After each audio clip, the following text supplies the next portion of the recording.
Welcome to First and Goal, where everything is made up and the points don't matter. Get ready for the latest and hottest topics in the SML. Let's get started. Here's your host, Mad Bomber. Welcome to this week's episode of First and Goal. This week we've got Prime, 16-time GOAT, licking his eyebrows, wonder why he's got the coronavirus. Then we got Pauly, fresh off his loss to Dan. Thought he won. He didn't. We got Dump. It looks like he might have just finished eating. He's got some shit paper in front of him right there. And then we got the new guy, the Washington owner over here. I think he might even have a name. It looks like it's QP. How's everybody doing tonight? Doing well. Thank you. Good. All right, so we're going to jump right into it. We've got some sad news.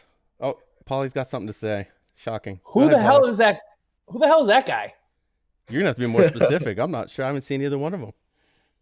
Hey, the champ is guy, I know Dump. Who the hell's all the way on the right? Is he even in the league? Was he from the other league? I think Prime knows that guy. I'm doing the Conor McGregor. Who the fuck is that guy? Wow, just wondering. I don't know. Can he introduce himself? Yeah, let's hear from the Washington guy. I don't even know his name. What's his name? Washington. Name is Quentin. Quentin. I was in Primer, and you guys will eventually know my name, hopefully. Not to sound like Dookie or anything like that, but okay.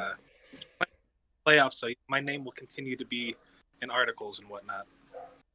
Gotcha. All right. Well, speaking of Dookie, we promised some big news, and I don't think anybody saw this as a shock, but Dookie's not going to be here anymore tonight.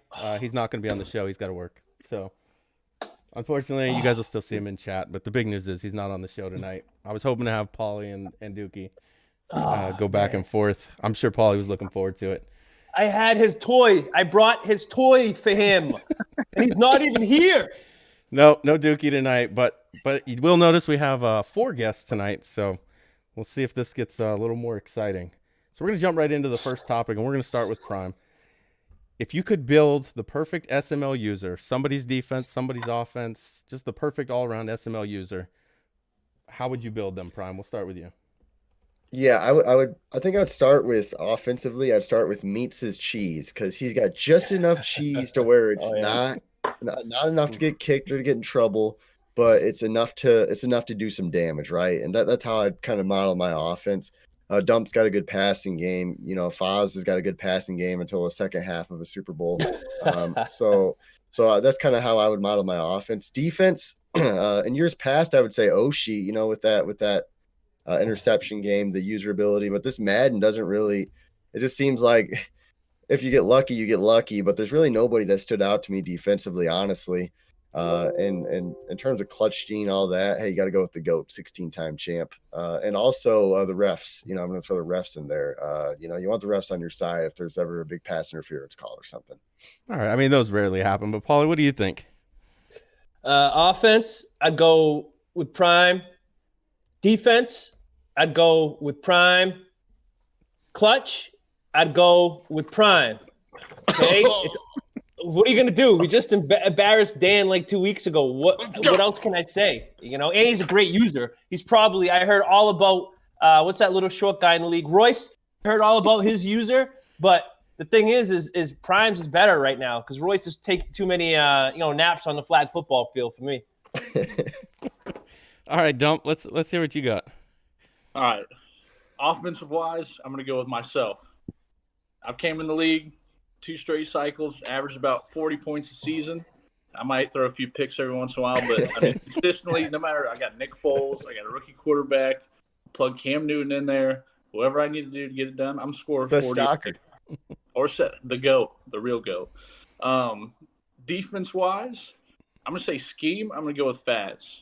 Right now, only giving up 16 a game. That's best in the league. Second and best also, in the league, by the way. If he didn't prove it last year with his run in the playoffs, NFC, you got offensive guys. You got Royce, Meats, me. RD's not bad. I mean, that propelled him to, a Super Bowl appearance. So I'm going to go with his defense. User-wise, though, I got someone else. It might be a little shocking for defensive user. I'm going to say Dookie. His scheme sucks. He's opposite. He's giving up a lot of points.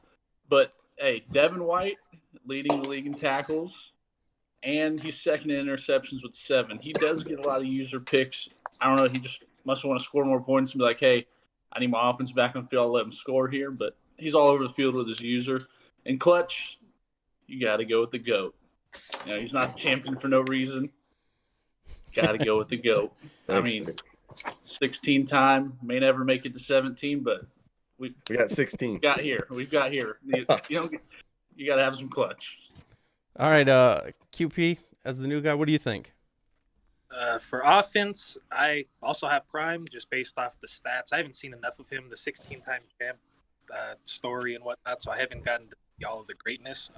But offensively, averages almost 350 yards a game, top 5 in scoring, top 5 in passing, and in running. So I got to go him. Defense, as a defensive scheme, I got to go with actually Mad Bomber. He only allows 15 a game. Also, that would be one less than Faz, wouldn't it, Dump? No respect. And he also controls their run defense as well. He's like top 5 in run defense. And he held the great Prime offensively to 19 points, even though it didn't result in a win. But still, he held a great offensive team to 19 points. User, same thing. You guys might hate one because he's a hit stick magnet, but Dookie as well. Jeez. His user game is really good. He covers the field. I mean, he has 93 Devin. He covers the field really, really good with Devin White. Clutch, you guys also might hate this one as well because it's biased, but I got to say myself. I have 3 out of 6 wins. So, Madden favors, but the results are W's. So. All right. Well, it turns out we did get Dookie on the show tonight. So we'll go ahead and move on to topic 2. Topic 2. So DW just started this new thing with Prime. They have their the predictions and the player of the week. And the player of the week is, I guess, the one that gives up the least amount of points. So with that, who do you think is going to win the most player of the week awards? And who's going to be on the losing end of those player of the week awards? I think everybody right now is at 1. I don't think there's any repeat player of the week yet. There may be a repeat loser of the week, I guess you can call it. But who do you have, Pauly, for getting the most of each? Ooh, loser of the week? Probably I'd go with Hova. Loser of the week. Winner of the week? I don't really know. Winner of the week, worst division, maybe most dominant figure in the worst division in the league. Maybe Dickie. I don't know. Okay. I think he does have one. It hurts to say, but I got it. All right. We'll go with you, Dump, next. For player of the week, the big winner, I'm going to go with my man over there, Mad Bomber. Just a combination of great offense and defense. Probably going to fill it up. Really blew me out last year, so I'm going to go with him. Loser, kind of coming out of the left field a little bit, but I hate to do it to my boy, a guy I really love in the league, but Tiny Titans. I mean, you're in a league with division with me, meets RD, like that's tough. You're already 1-4. You're gonna get blown out a lot this year, and I'm sorry. Just don't rage quit. I mean, that's going out on a limb because he does have DK. Never mind. We'll move on to QP. Who do you think most team of the week or most player of the week and most player of the week against? Most player of the week, I also have to go with Jags, Mad Bomber. Jesus. His defense is top, but I've seen, like I said, it's impressive to hold Prime to 19 to me. Again, I know a loss is a loss, but he's also run heavy as well offensively, and that's hard to get your offense on the field when somebody controls the clock in the game, basically. Rhythm. And so on the losing end, I would, from what I've seen, again, I don't know a lot of people in the league, but I would say the Steelers, he averages about like a touchdown a game. And from, again, every time I see the scores in his games, it looks like he's scoring about 7 and allowing about 28 or more. So I got Steelers. Yeah, I think KJ might be a safe pick. Prime, what are your picks? Yeah, I think to be player of the week, you kind of have to be a dick, right? You have to, you really have to rub it in on people. So that's why I got Dookie. He really doesn't show any respect. He'll put up 50. He did it like week 1. So I'm putting Dookie probably going to get the most. KJ struggling this year. He's struggling pretty hard. You got KJ, Tiny Titan, you've got Hova, and you got that's probably the top three. Everybody said it, but that's just the most obvious guys who are just struggling right now. And you really can't shy away from that. So that's who I got. All right, way to commit to one, and a very liberal use of the term right now. But we'll move on to topic 3. Topic 3 is going to be sharing scouting. Now, Hova came in chat, and this was a while ago, maybe even last season, and he kind of blew up on people, I guess, asking for scouting. What do you guys think about people sharing their scouting notes? And we'll start with Prime since he's got his hand up. I'm sure it's real heavy. First of all, I said it once and I'll say it again. Who would ask Hova for scouting advice? That's like Peyton Manning calling up Jamarcus Russell and asking him how to throw a football. You don't do that. So anyway, I don't think there's a problem with it. I think that it's part of the game. I think the NFL coaches probably call each other up and probably discuss from time to time scouting advice. Now, this is obviously spurned from, and I'm willing to risk my chance of winning this show just to call it out because I got to tell the truth. Pauly's on the show, so here's the truth. So here's the deal. This is obviously brought up because the recent Broncos and Jaguars, Butt Brothers or whatever it's called. So the issue I think that people have, as Pauly's smiling over there, is that the Jaguars and the Broncos are both teams that should be playing each other in the playoffs, and they're helping each other out right before they're about to play each other, which is the weirdest thing. That's like Michael Jordan calling up whoever, helping out the bad boy Pistons right before he's about to play the bad boy Pistons. Like, you don't do that right when you're about to play each other, possibly in the playoffs. I don't know what kind of fruity patty cake bullcrap that is, but that just proves that they don't respect each other in the long run. All right, Pauly, what do you got? As a coach myself, man, I think you always have to pick the brains of other greats in order to make yourself better, And now that I've learned that, the Bushwhackers are in charge as far as scouting here in this league, there has to be other duos that come to the forefront in order to challenge them, because Dan's like the father, Bomber's like, the little brother who did, who helps him. But when it comes down to it, it's Dan that gains everything because he already has a ship and he knows the ins and outs of anything. So I think it's a part of the game, man. You work together. That's football. You know what I'm saying? But going on, man, the Bushwhackers ruled. I can tell you the Bushwhackers run much deeper than just me and Dan if you want to go for who's asking for scouting tips. We know. Oh, I know you know. I know. All right, Dump, we'll go to you next. I'm going to piggyback off Pauly, a fellow coach. I know for a fact that it happens, so that's sim to me. Coaches share play calls, coaches share scouting reports, and I do agree that shouldn't be rivalry, right before you're about to play a guy or, helping people that you're going to play against, maybe help your friend cross the AFC or whatnot. And number 2, at the end of the day, you still got to stop it. I'm going to run it with Mostert, Prime's going to throw those deep crossing routes to DK in Paris. It's coming. You still got to stop it, and you can't always do it. So at the end of the day, you still need the skill. That's my take. All right, QP. Carry on with it. I'll tell you, you are one of the guys that I have gotten asked about some tips on, and I haven't even played you yet. But what are your thoughts on sharing scouting? I'm all for it as well. Some guys have better insight than others about other opponents. For instance, you've played – I wish I would have asked you about Coop because it's my only loss, and he blew me up by 20. But, yeah, I got to tell you, I don't know if I'd be much help there. So, some have better insights on other opponents. It makes other guys have to maybe call different game plan because sometimes people do get flipped. Don't go their way in the game, so they go somewhere else, other plays. And like I said, make it more sim, in my opinion, more competitive, a little fun. All right.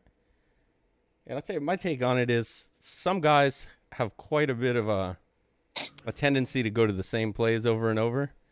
And so I think by sharing the scouting, you're going to kind of make it more of a sim league anyway, because if you keep running the same play and everybody knows it, eventually it's going to get stopped and it's not going to work. So I think in the long run, it helps out anyway. But that's just my take. So we'll move on to topic 4. Topic 4, this is a good one. And I really wish Dookie were here for this, which is probably the only time you'll ever hear me say that I wish he was here. But who's more full of shit, Pauly or Dookie? Dookie believes he's going to win every Simbardi from here till the end of time, and Pauly thinks he's a 500 coach.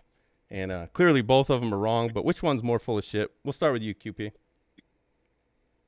Well, as a competitor, I got to say Dookie winning all the Simbardis, just because I can't agree with that, but I don't think at the same time Pauly is going to go 500. So, but to stick with my answer, I'd say again, as a competitor, Dookie winning everything. And I would say that is more full of shit than Pauly. Sorry, Pauly. No, I don't think I'm good with that.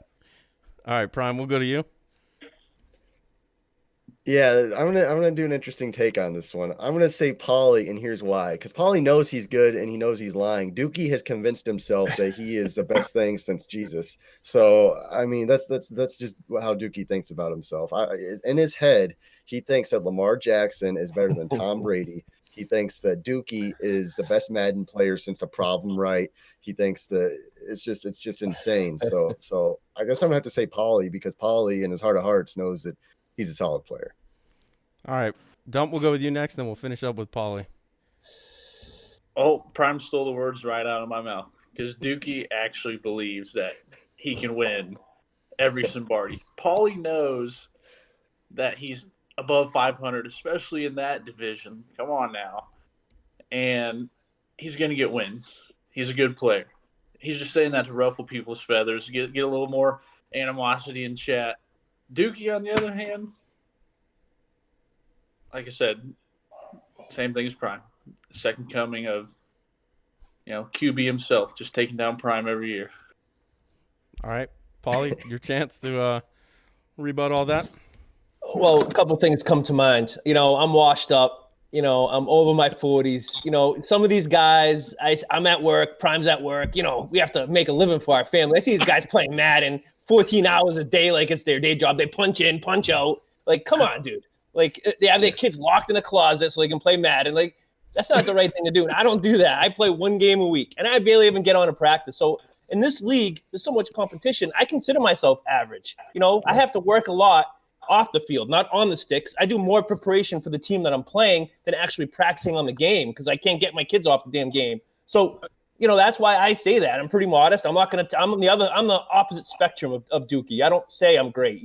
I can win games and I can lose games, but obviously by my record indicates I'm in a stronger division now. Look, what's the division? No, we have all winning records, right? The division's not bad. I don't think it's the worst in the SML. I think Matt's brought some strength to it. I think Noel is coming around. You guys haven't noticed, but I have, because I watch more film than anyone. He's coming around, okay? And he will upset somebody quick. So that's why I say that. I'm a modest guy. I'm not going to spit nonsense I don't believe in. I just think I'm an average player. In this league, average doesn't get you very much. All right. Well, that's going to do it for this week's episode. And it looks like the winner's going to be Dump with 25 points. 23 for Prime, 22 for Pauly, and 18 for Q. And Dump's going to be our winner. He's got 30 seconds, and it's all yours, Dump. Romeo. Hey, Pauly. The champ is here. The champ is here. Hey. All y'all have been talking smack. People have been down Dump, even though I'm a consistent winner year in, year out since I've stepped in the league. But I got the next 2 weeks kind of off from work, a lot more free time. This cycle, this season, I'm coming for some heads. So mark my words right now. Just watch out. I figured it out. I'm not turning the ball over. I'm blowing people out. I'm looking up all the ebooks on defense right now after this. And I'm going to get that Simbardi. So that's all I got to say. All right. And you guys heard it last time he talked about beating the hell out of meats. Oh, never mind. That didn't go very well. All right, well, thanks for being on First and Goal this week, guys. The first episode where we've got 4 contestants. And look forward to having you guys on again. And until next week, this has been First and Goal. Thanks for listening to First and Goal. Be sure to check out Mad Bomber TV on Twitch and YouTube for the latest from the SML. And we'll see you next time on First and Goal.